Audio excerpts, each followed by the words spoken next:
Good morning students. कैसे हैं आप सब? आशा करता हूं कि आपकी पढ़ाई सुचारू रूप से अच्छी तरह चल रही होगी और इस कड़ी में आपका एक नए अध्याय के साथ फिर हम आए हैं आपके सामने। तो आज हम कक्षा 12वीं का अध्याय 4 मानव विकास के बारे में पढ़ाएंगे।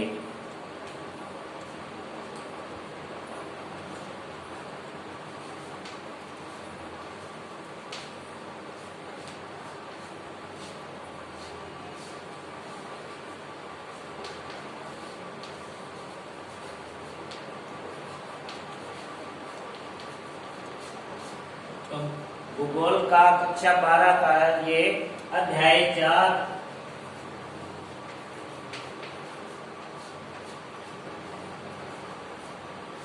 मानव विकास।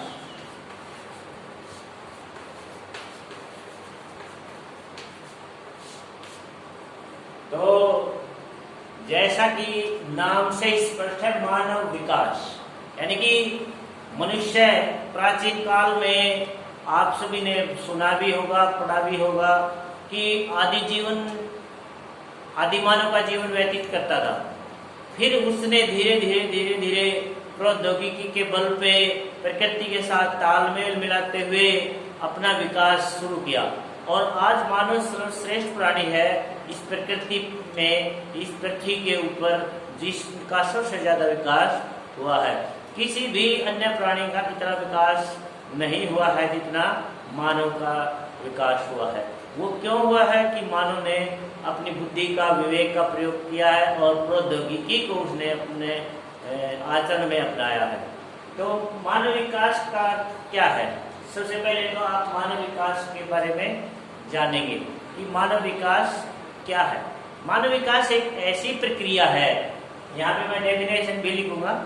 मानव विकास एक ऐसी प्रक्रिया है जो मनुष्य की क्षमताओं में, अवसरों की क्षमताओं में वृद्धि, अवसरों की उपलब्धता और उनको संसाधनों की पहुंच बनाए। तो मानव विकास की परिभाषा आप यहाँ पे लिखेंगे।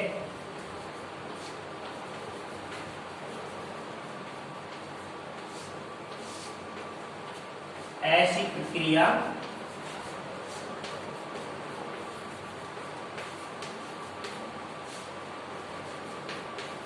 जो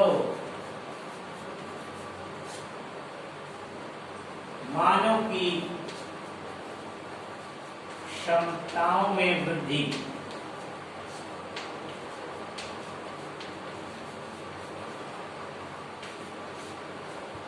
अवसरों की उपलब्धता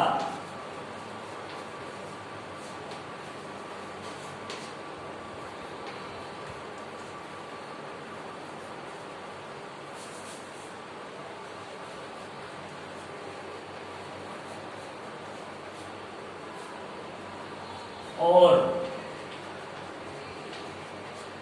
संसाधनों तक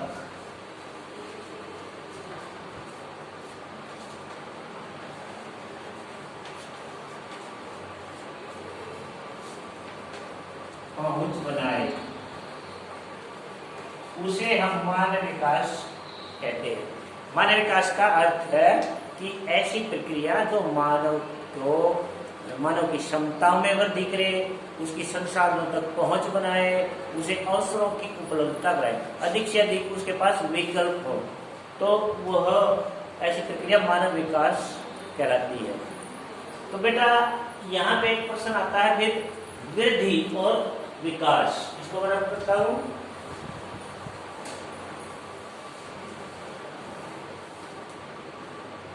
वृद्धि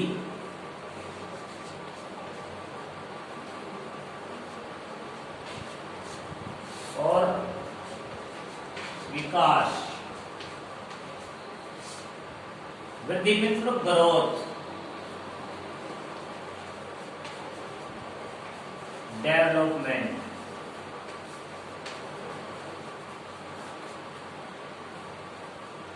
तो वृद्धि को हम परिवर्तन से मापते हैं।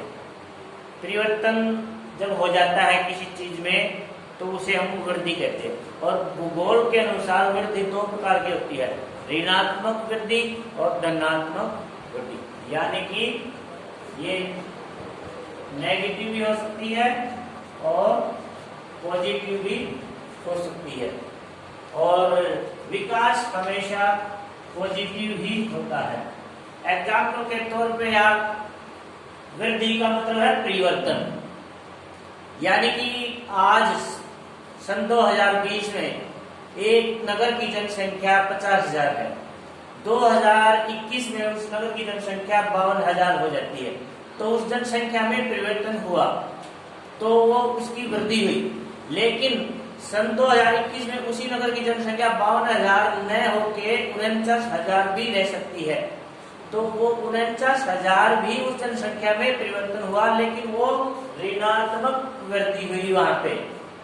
तो वृद्धि का अर्थ यहाँ पे हम परिवर्तन से लेते हैं कि परिवर्तन होता है, नेगेटिव भी होता है, पॉजिटिव भी होता है।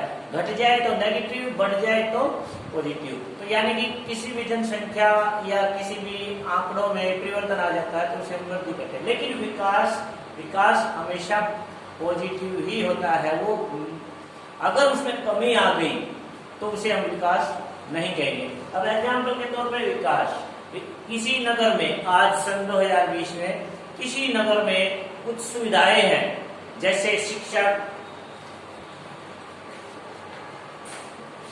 स्वास्थ्य,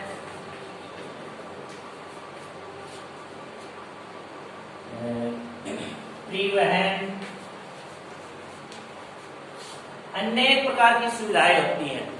तो आज जो ये सुविधाएं हैं, कितने वहाँ पे स्कूल हैं, वहाँ पे कैसी एजुकेशन दी जा रही है, कितने वहाँ पे अस्पताल है, वहाँ पे कैसा इलाज लोगों को मिल रहा है, वहाँ की ट्रांसपोर्ट फैसिलिटी क्या है, वहाँ पे लोगों को सड़कें किस प्रकार मिलती है, वहाँ पे साफ सफाई स्वच्छता कैसी है उस शहर में। तो वो 2021 में, यानी कि मैं तो ये एक एग्जाम्पल दे रहा हूँ कि एक समय विशेष में उसमें क्या परिवर्तन आता है।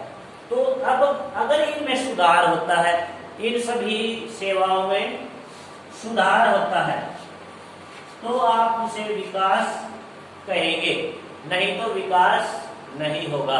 अगर ये एज इट इज रहती है, जनसंख्या भले ही उसकी 50,000 से 52,000 हो जाए, लेकिन ये जो मूलभूत जो सुविधाएं हैं लोगों को जो मिलनी चाहिए, लोगों के जीवन के अच्छा बनाने के लिए, सार्थक जीवन व्यतीत करने के लिए जो जरूरी है, उनमें कोई सुधार नहीं हुआ है, तो हम उसे विकास नहीं कहेंगे। हम ये कहेंगे कि उस नगर में जनसंख्या वृद्धि हुई है, लेकिन उस नगर में विकास नहीं हुआ है। तो ये था मेन अंतर, मानव वृद्धि और विकास में अंतर।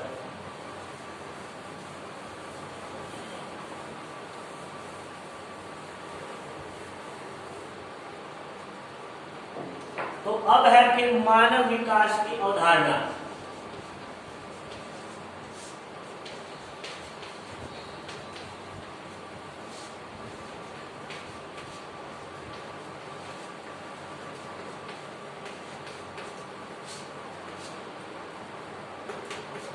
मानव विकास की अवधारणा, मानव विकास की अवधारणा से अर्थ है कि एक सार्थक जीवन जीने के लिए अवस्थाएं या दशा उपलब्ध कराना, कि मनुष्य एक सार्थक जीवन किस प्रकार व्यतीत करे, ऐसी कौन सी प्रक्रिया है जिससे मनुष्य एक सार्थक जीवन, एक उद्देश्य सहित जीवन कैसे व्यतीत करे। तो ये मानव विकास की उदाहरण है, और इसको डॉक्टर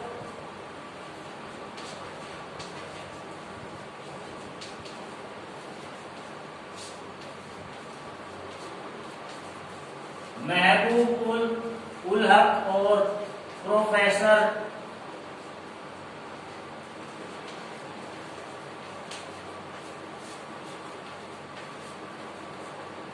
अमर्त्य सेन ने 1990 में इस मानव विकास की अवधारणा को विश्व पटल पर रखा। संयुक्त राष्ट्र संघ ने भी इसको महत्व दिया और इन दोनों को इस रिपोर्ट के आधार पर जो उन्होंने 1990 में मानव विकास रिपोर्ट प्रस्तुत की थी, उसके आधार पर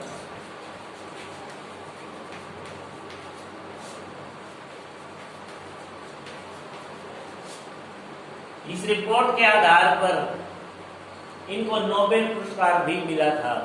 तो इन्होंने मानव विकास की अवधारणा समझाई है कि ऐसी अवस्थिति, ऐसी परिस्थिति, ऐसी दशा, ऐसी प्रक्रिया जो मनुष्य को एक सार्थक जीवन जीने के लिए प्रेरित करे, वो मानव विकास की अवधारणा कहलाती है।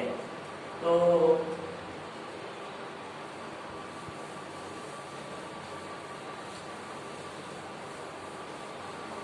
और यही मानव विकास का मूल उद्देश्य है।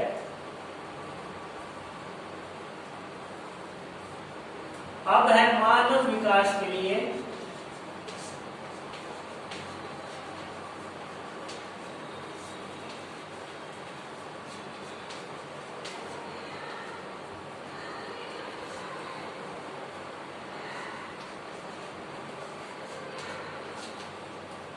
मानव विकास के स्तंभ, मानव विकास के स्तंभ।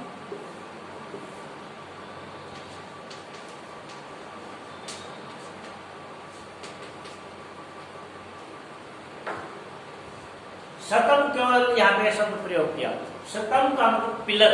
अगर हम बिल्डिंग बनाते हैं तो उसकी नींव खड़ी करते हैं तो हम एक मजबूत पिलर खड़ा करते हैं, जिससे वो पूरी की पूरी इमारत उस पे टिकी रहे, वो स्तंभ उसको मजबूती प्रदान करे। तो ऐसे क्या कौन कौन से कार्य हैं, ऐसी कौन कौन सी प्रक्रिया है जो मानव विकास को आगे बढ़ाने में मदद करती है। तो यहाँ पे 4 स्तंभ दिए हैं।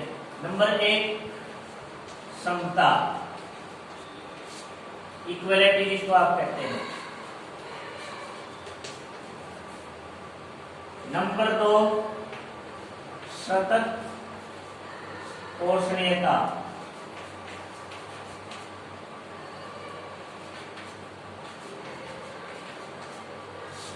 सस्टेनेबल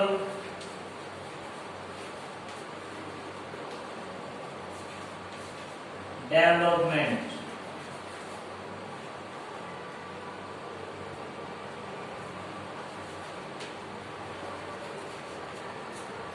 सस्टेनेबल डेवलपमेंट और उत्पादकता,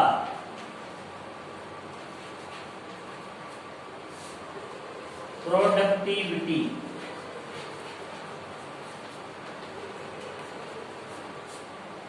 और सशक्तिकरण,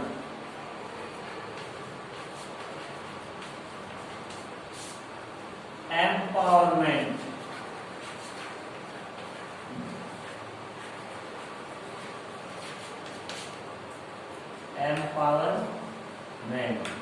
तो ये 4 स्तंभ हैं मानव विकास के लिए।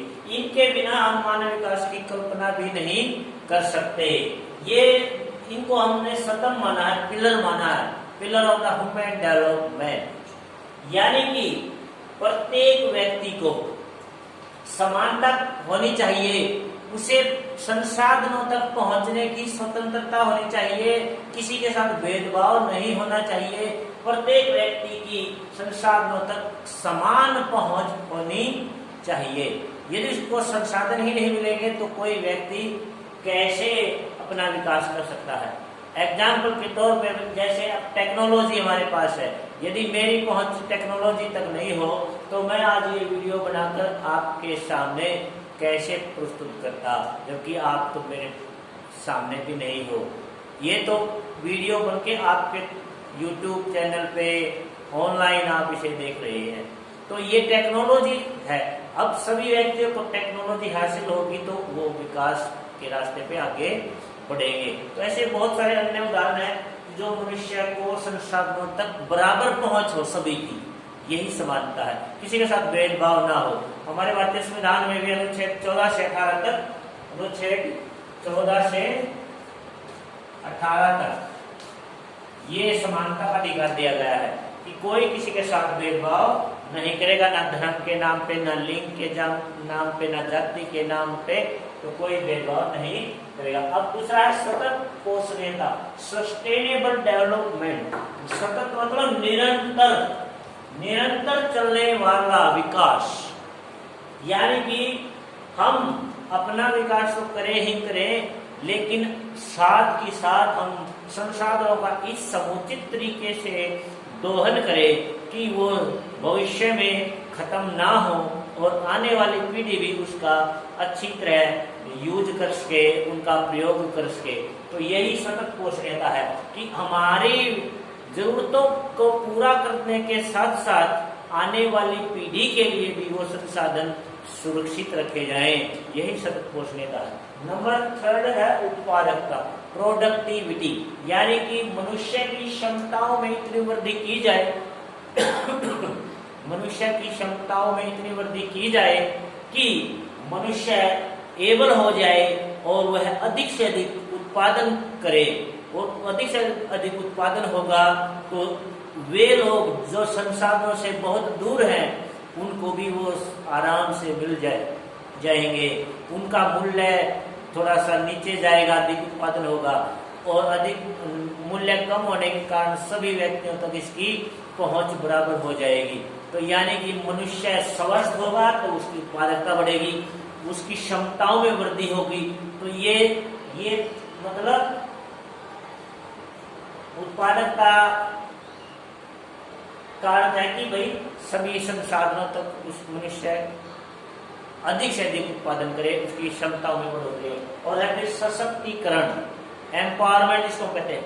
वे वर्ग जो समाज की मुख्य धारा से कटे हुए हैं, जो अपने आप को अदयनीय अवस्था में पाते हैं, दयनीय अवस्था में पाते, सॉरी, जो अपने आप को दीनहीन अवस्था में पाते हैं, वो समाज की मुख्य धारा से जुड़ नहीं पाते हैं, चाहे वो कोई भी कारण हो, चाहे वो आर्थिक रूप से कमजोर हो, चाहे वो शारीरिक रूप से कमजोर हो, चाहे वो पढ़ाई लिखाई में इतने इंटेलिजेंट नहीं है, तो उन सब के कारण वो समाज से कट जाते हैं और समाज की मुख्य धारा में जुड़ नहीं पाते हैं। तो उन सबको ऊपर उठाना ही सशक्तिकरण है।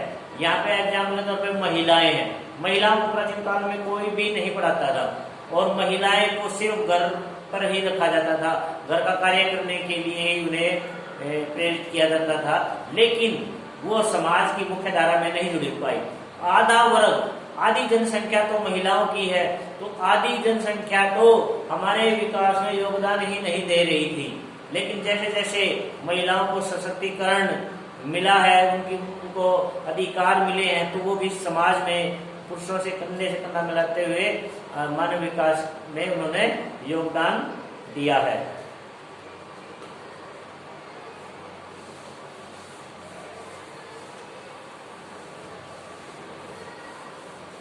अब है नेक्स्ट मानव विकास के उपागम। मानव विकास के उपागम,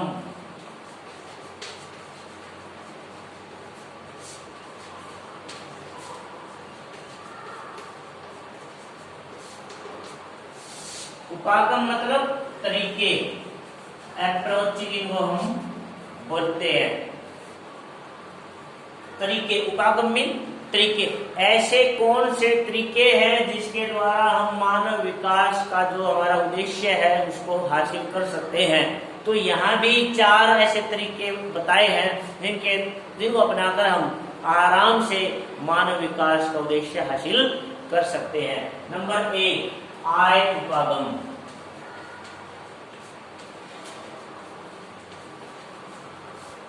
नंबर 2 कल्याण उपागम।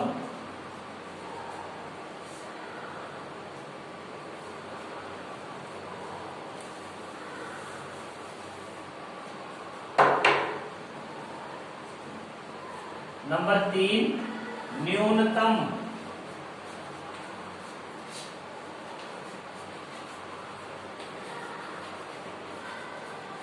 आवश्यकता उपागम। और नंबर 4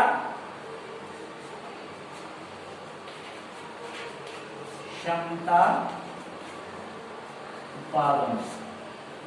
तो ये वो 4 तरीके हैं जिनको अपनाकर हम आसानी से मानव विकास को उद्देश्य हासिल कर सकते हैं, मनुष्य का विकास कर सकते हैं। आय उपागम कि किसी भी कार्य करने के लिए मनुष्य की आय अच्छी होनी चाहिए। इसको प्राचीन काल में हम सोर्स ऑफ इनकम से भी जोड़ के देखते थे कि जिसके पास धन है वही व्यक्ति विकासशील माना जाता था, वही व्यक्ति उसी व्यक्ति का विकास हुआ ऐसा माना जाता था। लेकिन आज ये धारणा थोड़ी सी बदल गई है। जो हमारे डॉक्टर महबूबुल हक और प्रोफेसर अमर्त्य सेन ने जो धारणा दी थी, अवधारणा जो हमने पीछे पढ़ी थी कि मानव विकास की अवधारणा, तो उन्होंने अपनी अवधारणा में बताया है दीर्घ जीवन, दीर्घ एवं स्वस्थ जीवन। नंबर 2, शिक्षा तक पहुंच, शिक्षा तक पहुंच और संसाधनों तक पहुंच।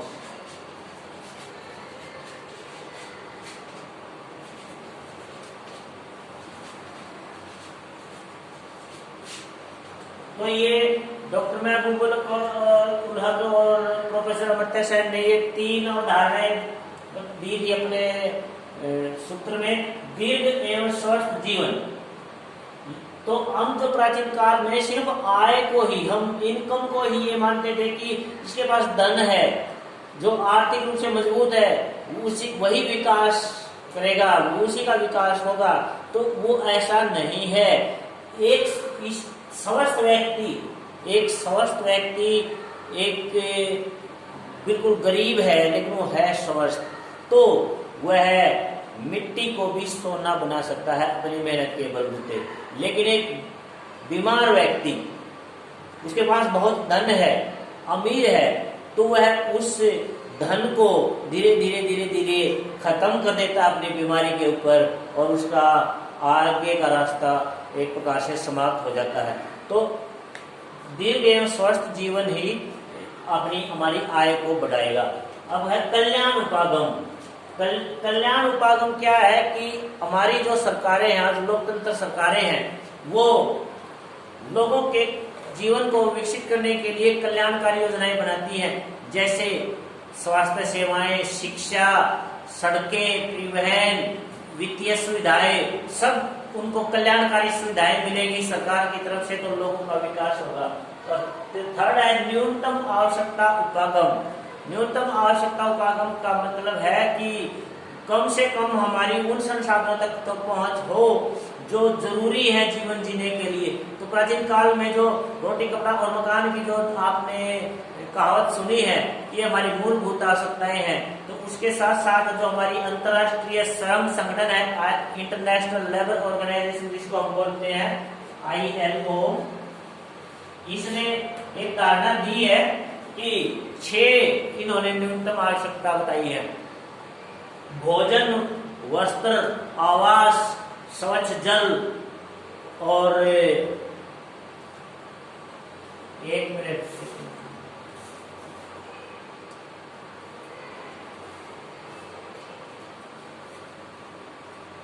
शिक्षा और स्वास्थ्य।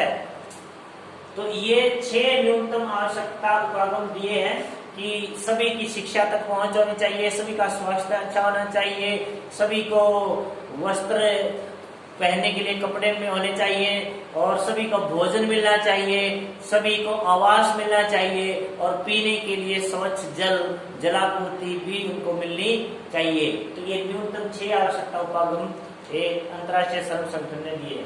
अब है क्षमता उपागम। जब मनुष्य की क्षमताओं में वृद्धि होगी, वह अधिक से अधिक कार्य कर सकेगा, उसकी संसाधनों तक पहुंच होगी, तो उससे हमारा विकास आसानी से हो सकता है। तो बेटा अब है मानव विकास का मापन।